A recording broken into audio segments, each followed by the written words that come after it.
That day was pure chaos. Just smoke billowing out, and you couldn't even see a building. All you could see was smoke, debris everywhere, and fires still going. There were so many people there laying, bleeding. It looked like a war zone. The air was different, the tone was different. When I first looked at the building just to see it, it was overwhelming. At first I thought it was an earthquake. I realized it had to be an explosion or something. The minute we got over there, I really regretted going over there. You could smell the blood. It was so much blood. They had a lady on the ground. They were trying to revive her. We watched that for a few minutes, and when we saw them cover her up, we knew she was gone. Up until this point in my career, nothing of this magnitude had ever occurred. Nothing this destructive. There just seemed to be a sense of chaos. A lot of people with sheer panic in their eyes, pure fear and desperation. You had two groups of people who were coming out of that scene, several of them injured, and you had others trying to get in because they were worried about relatives or friends or co-workers. You heard desperation. No one spoke in a soft tone. It's just totally devastated. We pulled 5 little kids out, a couple of ladies. You know, we were digging, and when we started digging, and we started finding people. You know, so it was unbelievable. It was just unbelievable. I can't believe that anybody do that here in Oklahoma City. It's just unbelievable.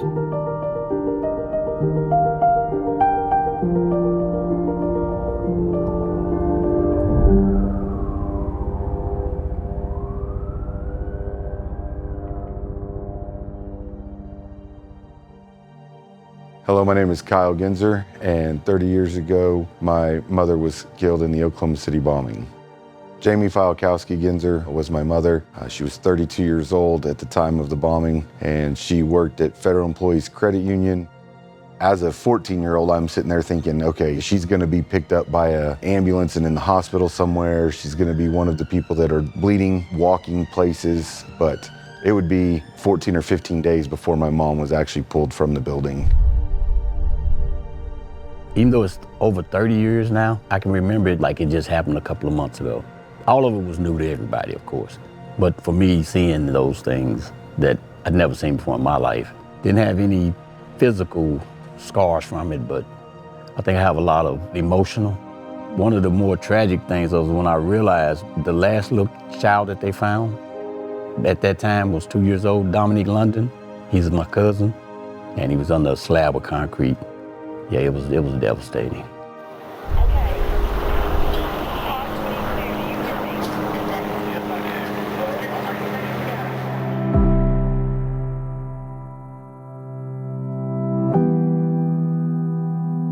We knew it was bad.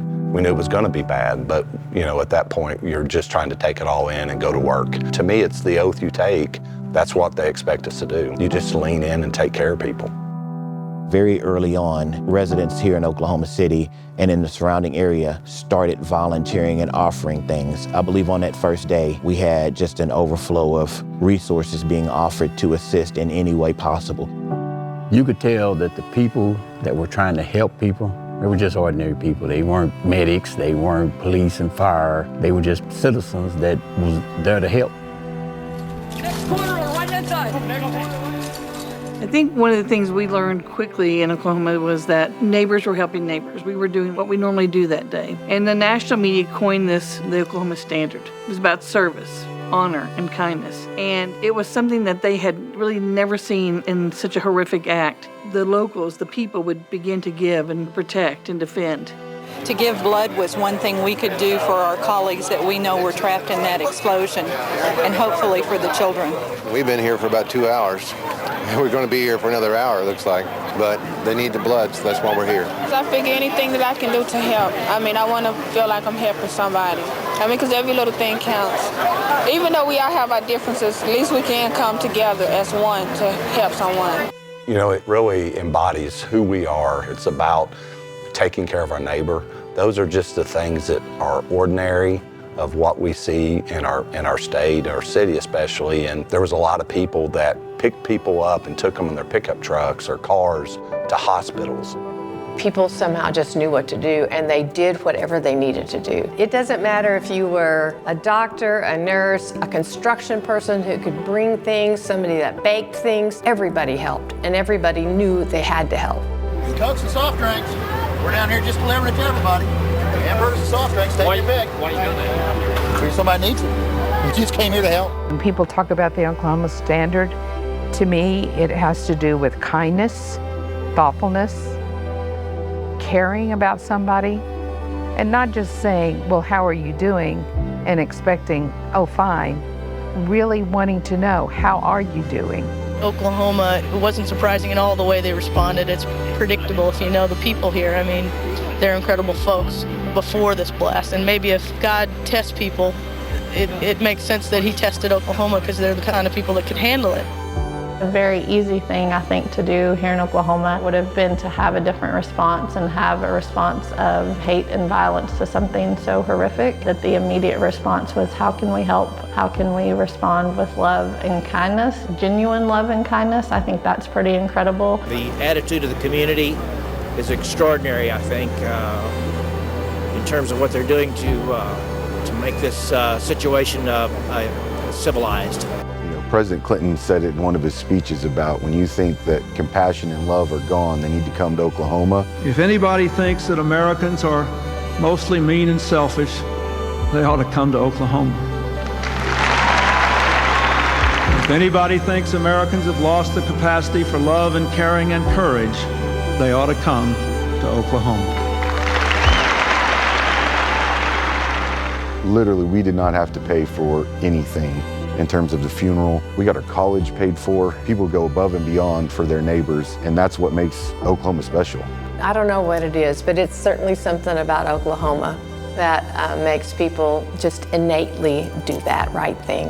I really truly believe it made Oklahomans come together and become a more unified city. As a kid, we lived in California, we lived in Virginia, but there's no place for me like Oklahoma. I couldn't wait to come home and get back home.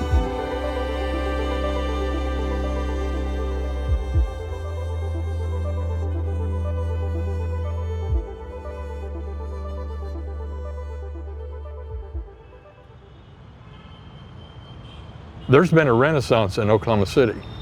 The greatest monument to those 168 who were killed is to look now at the rebuilding and the renaissance of this city to show that their lives are still important and remembered.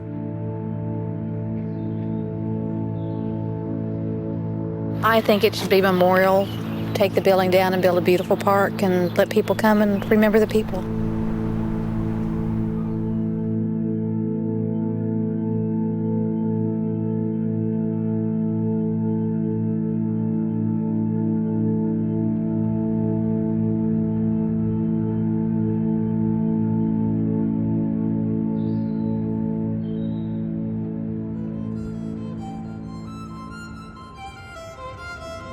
It was once said that Oklahoma City could never support an NBA franchise. So when the Thunder came, it was amazing. And you saw this entire community celebrate that. It is my great privilege to say, welcome to Thunder basketball. They are a part of this community. I think every Thunder player that's ever played comes through this museum, and they learn the history of the bombing. The Oklahoma City Thunder make their biggest free agent signing in the history of their franchise.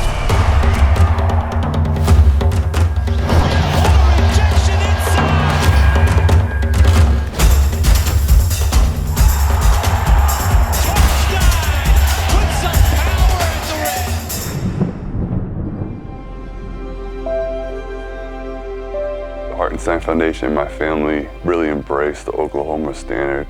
Sam Presti took us to the memorial, seeing what the city's been through, how the city came together. I think that was something that really changed how I approach giving back. I mean, it was something, I think, really emotional at the time, too. I mean, we just had our son, I think he was 3 months at a time. And I think you went through the museum, you saw that there was a daycare in the museum, seeing how many children were in there.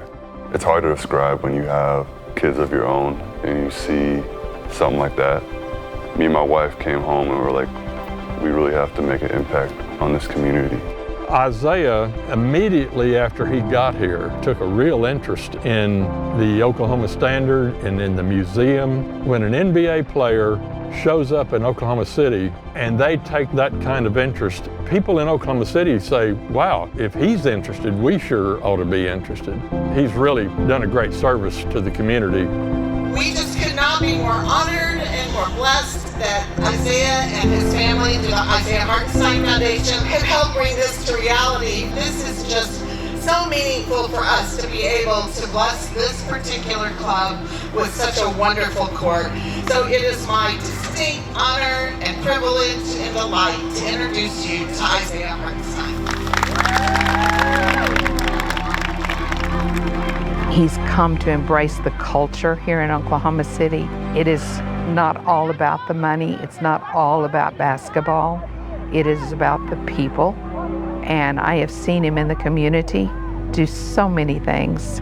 I don't know if I've ever before seen anyone new to Oklahoma City embrace that Oklahoma Standard as quickly and as impactfully as Isaiah Hartenstein has. He's developing relationships with our kids. They call him either Mr. Isaiah or Mr. iHeart when they see him coming. And just having someone that does what he does and is well known, spending this much time giving back in the community is meaningful to any child of any age. It just makes such a great impression on them, and hopefully they're learning a lesson, whether they realize it or not, about the importance of giving back someday.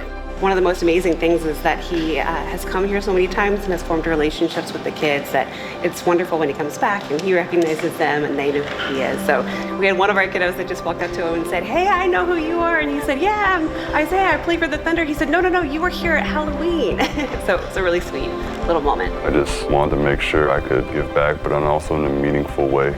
I think that's why we don't just come with a blank check and say, here it is. We actually sit down with the families. We hear them out. We hear actually what they need in life. I think I'm grateful to have experienced everything. I think I'm grateful to learn about the Oklahoma Standard. If I can just change one person's life for the better, I think that's a life fulfilled. When the Thunder came in and they won a championship, everyone in this city walks a little different, holds their head a little higher. When they won, we all won. There's an amazing photo from the parade, and I think it's Shay, and he's standing with his arms spread, and behind him is the memorial.